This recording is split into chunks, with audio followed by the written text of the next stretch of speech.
میرے نبی پاک علیہ السلام نے فرمایا جس کے ذمے بہنیں لگ گئی، جس کے ذمے بہنیں جس کے ذمے لگ گئی، باپ کمزور ہو گیا یا باپ انتقال کر گیا، جس کے ذمے بہنوں کی ڈیوٹی لگ گئی، محبوب فرمانے لگے اس نے 3 بہنوں کی اچھی پرورش کی، اچھا ادب سکھایا اور عزت کے ساتھ رخصت کر دیا، یا 2 بہنیں اس کے ذمے لگی، اس نے آداب سکھائے، یہ ابو داؤد شریف ہے، ابن ماجہ ہے، اور پھر ان کو رخصت کر دیا عزت کے ساتھ۔ پھر ایک مقام پہ فرمایا چلو ایک بہن ہی اس کے ذمے لگی تھی، اس نے ادب سکھائے، آداب سکھائے، عزت سے رخصت کیا، حضور کیا ملے گا؟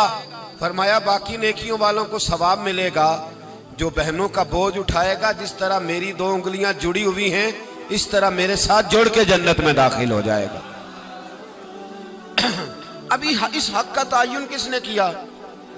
نبی پاک صلی اللہ علیہ وسلم۔ اب اگر کہیں یہ کہا جائے کہ بس بھئی صحیح ہو گیا، تمہارا کیا کام ہے، تمہاری کوئی ذمہ داری ہے، تم نے کوئی ٹھیکہ اٹھایا ہوا ہے، تم کوئی زیادہ سیانے ہو، تم کوئی زیادہ سمجھدار ہو، تو اسے کہا جائے گا ذرا ٹھہر جا، اس طرح کی بات نہ کر، یہ وہ حق ہے جو میرے مصطفیٰ نے بیان فرمایا ہے۔ جہاں بیوی کے حقوق بیان فرمائے وہاں میرے نبی پاک نے بہن کے حقوق بھی بیان فرمائے۔ دیکھیے نا، جناب ام ہانی حضرت علی کی سگی ہمشیرہ تھی، نبی پاک صلی اللہ علیہ وسلم کی چچا زاد بہن تھی، پر اللہ کے رسول ہمیشہ انہیں تحفے بھیجا کرتے، ان سے محبت فرماتے، ان کے بچوں کے ساتھ پیار کرتے۔ فرمایا علی کی بہن نہیں، یہ میری بھی بہن ہے۔ کیا لوگوں کو تاریخ کی وہ بات یاد نہیں؟ آج میں نے دیکھا ہے بھائی کے پاس شاہ خرچیوں کے لیے بڑے پیسے ہوتے ہیں، بھائی کے پاس بڑا سرمایہ ہے، جب شاہ خرچیاں کرنی ہو، سال کے بعد 2-3 چکر کاغان نران کے بھی لگانے ہو، تو اس کے پاس روپیہ ہے، پیسہ ہے، اور اگر اس کی اماں کہہ دے کہ بیٹا عید کا موقع ہے، کوئی پرانا جوڑا ہی اٹھا کے بہن کو دے آ، تو کہتا اماں حالات بڑے سخت ہیں، اب میں تمہیں کیا بتاؤں۔ ہمیں وہ بات یاد نہیں کہ نبی پاک کی رضائی بہن جناب شیمہ جب ان کے قافلے کے خلاف مسلمان لڑے، انہوں نے جنگ کی اور وہ قید ہو کے آئیں، تو حضرت ابو ہریرہ سے کہنے لگی جا کے مصطفیٰ کریم کو بتاؤ میں تمہاری بہن ہوں۔ حضرت ابو ہریرہ کہتے ہیں میں بی بی کا پرانا دوپٹہ دیکھتا، اس کی کیفیات دیکھتا اور پھر جملے دیکھتا، مجھے سمجھ نہ آتی، تو میں نے جا کے حضور سے کہا کوئی شیمہ نام کی بی بی ہے؟ تو کہتے ہیں ابھی میں نے جملے بھی پورے ادا نہیں کیے، نبی پاک ممبر سے اٹھ کے کھڑے ہو گئے اور رسول پاک کی چادر مبارک ممبر پہ رہ گئی، محبوب اٹھ کے گئے اور پھر جناب شیمہ کو گھر لے گئے اور پھر فرمایا عائشہ کو بلاؤ، فاطمہ کو بلاؤ، سودا رفسہ کو بلاؤ، ان سب سے کہو آؤ دیکھو میری بہن میرے گھر میں آئی۔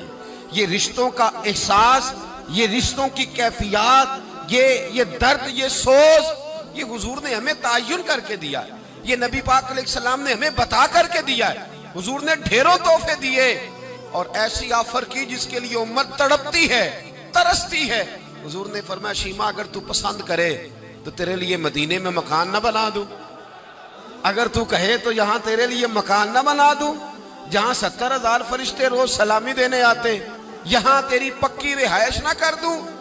عرض کی یا رسول اللہ میرے خامند کا گھر، میرے بچوں کا گھر، جہاں میں بیاہی گئی، جن کے حقوق آپ نے بیان فرمائے، میں وہاں جانا چاہتی ہوں۔ حضور نے ڈھیروں تحفے دے کے رخصت کیا۔ تو میرے بھائی بہن کا ایک حدیث ہے مشکات شریف،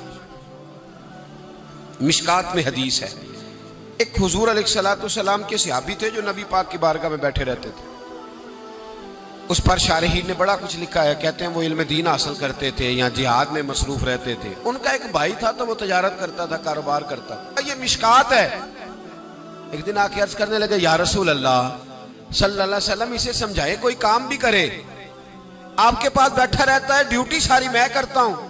تو محبوب فرمانے لگے خاموش ہو جا، ہو سکتا ہے رب کریم جو تجھے رزق دے رہا ہے وہ بھی اس کی برکت سے عطا فرما رہا ہے، اس کے نصیب کا اللہ تجھے دے رہا ہے، ہو سکتا ہے اس کے توسل سے، پتہ نہیں اللہ کس کی وجہ سے دے رہا ہے، کس کے حصے کا تیرے گھر بھیج دیتا ہے۔ امام حسن رضی اللہ تعالیٰ عنہ جب کسی شخص کو کچھ دینے جایا کرتے تھے تو فرماتے تھے بھائی یہ نصیب تیرا تھا، اللہ نے میرے گھر بھیج کے میری ڈیوٹی لگائی تھی کہ میں تجھ تک پہنچا دوں، میں نہیں لے کے آیا، نصیب تیرا ہی تھا، میرے ذمہ لگا تھا کہ چلو میں بھیج دوں۔ تو یاد رکھیے گا اگر کچھ جگہوں پہ ہمیں حقوق ادا کرنے پڑتے ہیں کسی مالدار بھائی کو کسی غریب کا خیال رکھنا پڑ ہی جاتا ہے، تو مہربانی کرے وہ خیال کرے۔ میں نے ایک امیر بھائی سے ایک دفعہ کہا کہ تیرے غریب بھائی کی بچیاں بڑی ہو گئی ہیں، تیرے بچے ہیں، رشتہ لے لو رشتہ لے لو۔ تو کہنے لگا نہیں، وہ جب شادی کرے گا تو میں تعاون کروں گا۔ تو میں نے کہا تو کیا تعاون کرے گا، کیا مطلب ہے تیرا؟ تو بھائی کی محبت کو پیسوں میں تول رہا ہے، سوچا ہی نہیں تو نے؟ وہ اسی باپ کی صلب سے جس سے تو ہے، اسی ماں کا دودھ پیا ہے جس کا تو نے پیا ہے۔ تجھے وہ دور بھول گیا ہے کہ جب گھر باہر کوئی تیرے بھائی کو گھورتا تھا تو کہتا تھا میں آنکھیں نکال دوں گا، تیری جرت کیسے ہوئی؟ میرے بھائی کو گھورتا ہے، اور آج تو کہتا میں تعاون کر دوں گا۔ میں نے کہا تعاون تو کرنے والی بڑی دنیا ہے، تو تھوڑی توجہ کر، خیال کر۔ اللہ بڑا مہربان ہے، بعضوں کا دل میں بات ڈال دیتا ہے۔ صبح فجر کے وقت مجھے ملے تو کہنے لگے آپ نے بات تو بڑی پتے کی، میرے گھر کے اندر کچھ کیفیات ایسی تھی پر رات میں نے بدل دی ہے، اب دعا فرمائیے گا اللہ مجھے اس احساس پر استقامت عطا فرمائے۔ تو ہمارے ہاں احساس نکلتا چلا جا رہا ہے۔ اب ذرا آگے بڑھئے، میرے رسول پاک صلی اللہ علیہ وسلم نے مطلق رشتوں کی بات ارشاد فرمائی۔ یہاں تو تعین ہے نا، خالہ کا، چاچو کا، ماموں کا، پھپھی کا تعین کر کے۔ یہاں محبوب کریم صلی اللہ علیہ وسلم نے صحیح بخاری کے اندر رسول پاک صلی اللہ علیہ وسلم نے ایک بڑا خوبصورت فرمان ارشاد فرمایا۔ اللہ کے رسول فرمانے لگے صحابہ سے، کیا تم میں سے کوئی چاہتا ہے کہ اس کی عمر بھی لمبی ہو، رزق بھی زیادہ ہو؟ اور اگر میں یہ سوال عورتوں سے کروں نا، خواتین سے کروں کہ کیا تم چاہتی ہو کہ تمہارے خامند کے پاس پیسے بھی زیادہ ہوں، عمر بھی لمبی ہو؟ تو میرا خیال ہے ایک خاتون بھی ایسی نہیں ملے گی جو کہے کہ نہیں میں نہیں چاہتی۔ ساری کہیں گی کہ ہمارا دل کرتا ہے کہ ہمارے گھر کے اندر رزق بھی زیادہ ہو، اور اللہ تبارک و تعالیٰ نے جس کو میرے سر کا سایہ بنایا وہ قائم بھی رہے۔ ہر خاتون یہ دعا مانگے گی۔ اب یہ صحیح بخاری ہے تو پھر وہ والا وظیفہ پڑھ لیں جو نبی پاک نے بیان فرمایا ہے۔ نبی پاک علیہ السلام نے فرمایا کیا تم میں سے کوئی چاہتا ہے عمر لمبی ہو، رزق زیادہ ہو؟ صحابہ عرض کرنے لگے حضور سارے چاہتے ہیں، یہ صحیح بخاری ہے۔ تو محبوب فرمانے لگے پھر وظیفہ سنو، اپنے رشتہ داروں کے ساتھ اچھا سلوک کرو، اللہ تمہاری عمر بھی لمبی فرما دے گا، رزق میں اضافہ بھی فرما دے گا۔ رشتہ داروں سے اچھا سلوک کرو، صلہ رحمی کرو، ان کا خیال کرو، اگر غریب ہیں تو ان کی مدد کرو، اگر کسی جگہ تمہاری ڈھارس کی انہیں ضرورت ہے تو ان کی ڈھارس بندھاؤ، تھوڑا آگے بڑھو، ان کے ساتھ تھوڑے رشتوں کو نبھاؤ۔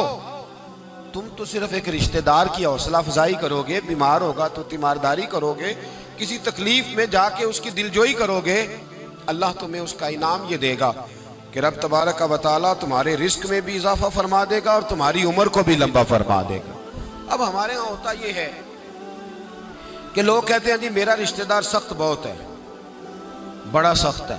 دنیا میں سب سے سخت رشتہ دار میرے نبی پاک کو ملے تھے، سب سے سخت رشتہ دار، سخت رشتہ دار، ایسے رشتہ دار کہ جو تلواریں لے کے آ گئے شہید کرنے کو، اور ایسے رشتہ دار جو بدر کی جنگ تک تلواریں لے کے آتے رہے، اور ایسے رشتہ دار جو فتح مکہ تک تلواریں لے کے آتے رہے، لیکن جس دن انہوں نے نرمی فرمائی، میرے محبوب نے فرمایا تم تو صرف نرمی کرو گے، مجھے تو اللہ نے رحمت للعالمین بنا کے بھیجا۔